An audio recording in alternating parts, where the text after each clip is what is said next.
Nalanda police ने कुख्यात सुपारी किलर नीतीश यादव को गिरफ्तार कर लिया है, जो कई वर्षों से पुलिस की पकड़ से बच रहा था और उसकी सिर पर 25,000 रुपये का इनाम भी था।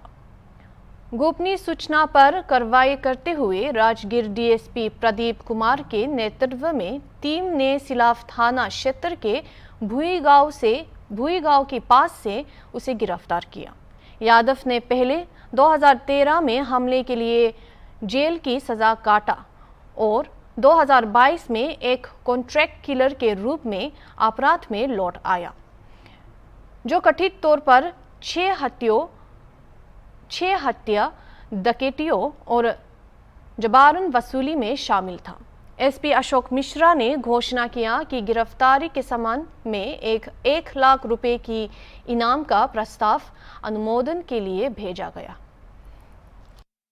घटना को अंजाम दिया था अप्रैल महीने में और फिर नवंबर महीने में एक हत्या की घटना हुई थी। 2022 में हम लोग इनकी गिरफ्तारी के लिए 2022 से प्रयासरत थे और ये लगातार गिरफ्तारी से बच रहे थे या भागे थे। पिछले कुछ दिनों से सिलाव बाज़ार में इन्होंने रंगदारी की मांग करनी शुरू की थी और इनके कई जो साथी थे उन्होंने इनका सहयोग किया था। उनमें से कुछ लोग पकड़ाए भी थे, लेकिन ये फरार थे। लगातार हमारी टीम इनको गिरफ्तार करने के लिए राज्य से बाहर और राज्य के अंदर कई जिलों में छापामारी कर रही थी, लेकिन इनकी गिरफ्तारी संभव नहीं हो पा रही थी। राजगीर डीएसपी साहब और थानाध्यक्ष और हमारी डीआईयू की टीम आलोक जिसको देखते हैं, सभी लोग मिलके इनकी गिरफ्तारी के लिए प्रयासरत थे। दिनांक 9 तारीख को भुई क्षेत्र में इनका लोकेशन हमें पता चला कि ये आए हैं और छुप के वहाँ पर रह रहे हैं। तो थाना की टीम ने और डीआईयू की टीम ने और एसडीपीओ साहब ने सभी ने मिलकर रेड किया और उस रेड में ये गिरफ्तार हुए हैं।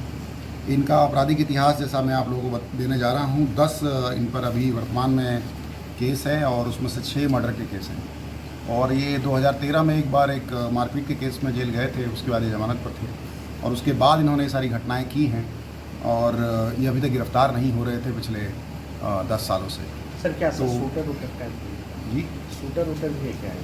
सुपारी भी लेते सुपारी नहीं, सुपारी लेने के वही मैंने बताया 2021 में जो 2 घटनाएं हुई थी बड़ी गंभीर घटनाएं थी। उससे पहले जो इनकी घटनाएं हैं वो इनके आपसी विवाद संबंधी थी, लेकिन 21 में इन्होंने 2 घटनाएं ऐसी करी जो किसी के कहने पर और पैसा लेकर इन्होंने घटनाएं की थी और जैसे मैंने बताया दोनों घटनाएं बड़ी गंभीर थी और उसमें ये गिरफ्तारी से बच रहे थे और लगातार फरार थे। और इस दौरान इन्होंने कुछ महीनों से जो है वो अपनी जो ये कुख्यात छवि है इसका इस्तेमाल करते हुए बाज़ार में जो व्यापारी हैं उन लोगों से रंगदारी मांगने की शुरुआत करी और लोगों ने जो है इनके डर से जो है वो पुलिस को कुछ सूचनाएं दी, लेकिन एफआईआर नहीं कर रहे थे। इस तरह से जो है हम लोगों ने एक विशेष टीम बनाई थी, जैसा मैंने बताया। उसमें डीएसपी राजगीर और हमारे डीआईयू के ऑफिसर्स और थाना की टीम थी। सभी ने मिलकर इनको गिरफ्तार करने का एक चैलेंज दिया और इनको गिरफ्तार करने से जो है वो सिलाव क्षेत्र में और राजगीर क्षेत्र में जो है वो शांति व्यवस्था कायम होगी और जो पुलिस का इकबाल है वो बना रहेगा। कहाँ से गिरफ्तार किया गया है और इनाम कितना था, कब से इनाम दिया गया? कल शाम को इनको भुई क्षेत्र से गिरफ्तार किया गया। जैसे मैंने बताया, इन पर 25,000 रुपये का इनाम घोषित हो चुका है और उसका इनाम की राशि बढ़ाने के लिए हम लोगों ने प्रस्ताव भेजा है। वो स्वीकृत हो जाएगा तो इन पर 1 लाख रुपये का इनाम था। फिलहाल इन पर 25,000 रुपये का इनाम था। इनामी क्रिमिनल थे और काफ़ी दिन से जैसा मैंने बताया कि फ़रार थे और हम लोगों ने इनको गिरफ्तार किया है। तो हमारी जो टीम है इनका ये अचीवमेंट है।